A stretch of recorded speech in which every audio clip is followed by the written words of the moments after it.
بسم الله الرحمن الرحيم يا أيها المزمل قم الليل إلا قليلا نصفه أو انقص منه قليلا أو زد عليه ورتل القرآن ترتيلا إنا سنلقي عليك قولا ثقيلا إن ناشئة الليل هي أشد وطئا وأقوم قيلا إن لك في النهار سبحا طويلا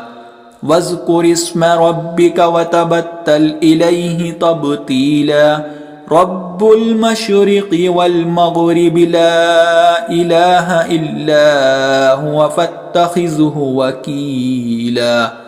واصبر على ما يقولون واهجرهم هجرا جميلا وذرني والمكذبين أولي النعمة ومهلهم قليلا إن لدينا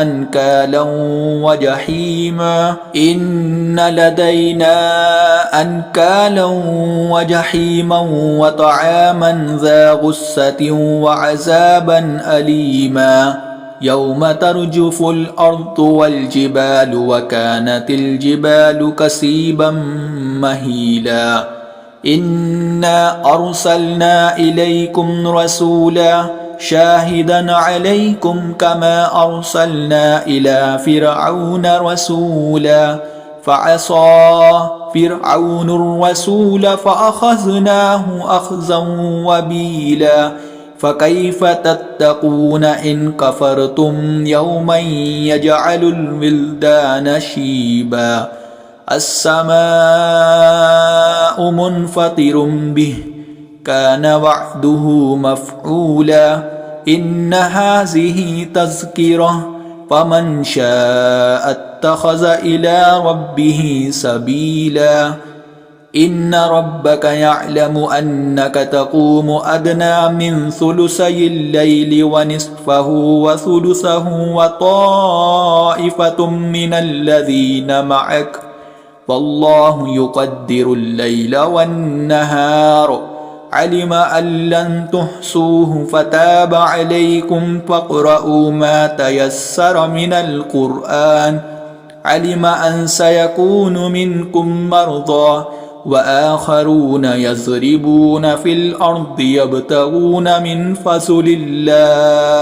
فضل الله وآخرون يقاتلون في سبيل الله فاقرؤوا ما تيسر منه وأقيموا الصلاة وآتوا الزكاة وأقرضوا الله قرضا حسنا وما تقدموا لأنفسكم من خير تجدوه عند الله هو خيرا وأعظم أجرا واستغفروا الله إن الله غفور رحيم